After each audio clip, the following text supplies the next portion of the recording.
As early as 1928, the communists declared that the racial differences among our people constituted the weakest and most vulnerable point in our social fabric.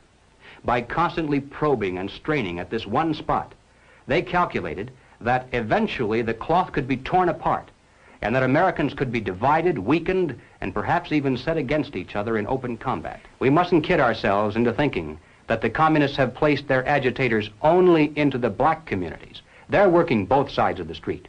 They want hatred, violence, and bloodshed between the races, and they don't care how they get it or whom they use, even children if necessary.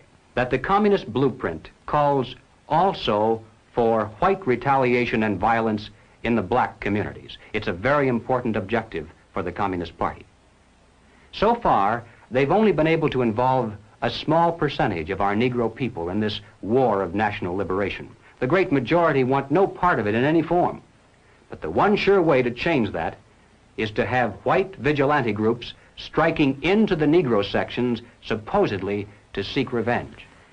Ladies and gentlemen, the plans and preparations for a communist revolution of force and violence are far advanced.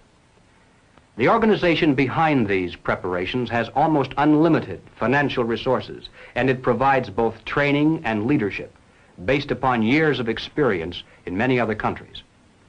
Our enemies are deadly serious about their task, and it's nothing short of national suicide for us to continue to ignore their plans and their progress. The strategy of the proletarian revolution calls for the quiet conversion of our government into a communist regime, but under the banner of socialism. Well, what is socialism? All right, let's define it. According to the dictionary, socialism is a political concept based upon the principle of government ownership and control of property, the means of production, and the avenues of commerce. Under socialism, those who run the government, and the communists are confident that in America they eventually will be the ones who do so, those who run the government will know who is to get something and who has to wait, and that represents control over human beings. What has all this to do with the communist revolution in America? Well, ladies and gentlemen, it has everything to do with it, because the building of socialism is the communist revolution in America.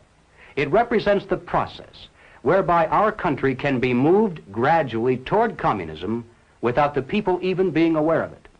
No matter what grievance we may have, real or imagined, no matter what national problems we may face, the communists seize upon these as excuses to build socialism. They have one and only one solution for all problems: more government, and then more and more until it's total government.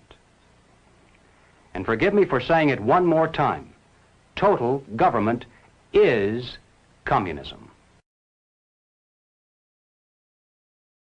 In 1943, the following directive was issued from party headquarters to all communists in the United States. It read, "When certain obstructionists become too irritating, label them after suitable build-ups as fascist or Nazi or anti-Semitic, and use the prestige of anti-fascist and tolerance organizations to discredit them. In the public mind, constantly associate those who oppose us with those names which already have a bad smell. The association will, after enough repetition, become fact in the public mind." But because they are lying, it's possible to expose them, and this is their Achilles heel. Now, by comparison, we have nothing to hide, therefore we have no reason to lie, and we wouldn't want to even if we could. Truth is a far superior weapon than deceit. It's a weapon which is denied to them, and in the end, it will be the decisive weapon that destroys them completely. We get a lot of advice from the council, so this will mean I won't have as far to go to be told what we should be doing and how we should think about the future. People like Hillary Clinton know, even at that elevated position, Hillary Clinton, you'd say, was one of the big movers and shakers. Compared to the Council on Foreign Relations, she's not. She's a small fish. And she knows that she's got to get the approval of the CFR. I had a friend, Nick Rockefeller, okay, who was one of the Rockefeller family. The ultimate goal that these people have in mind is to create a one world government. And this is given me straight from Rockefeller himself. This is what they want to accomplish. Not just any world government, but a world government based on the model of collectivism. In other words, big, powerful, centralized world government. If it were a world government based on the principles of freedom and freedom of choice, freedom of culture, low intervention, if no intervention in the lives of normal human beings, it might be a wonderful thing, but that's not the kind of world government the left and the right have in mind. They're talking about total world government with all major decisions being made at the top and people at the bottom being peasants, basically, in a high-tech feudalism.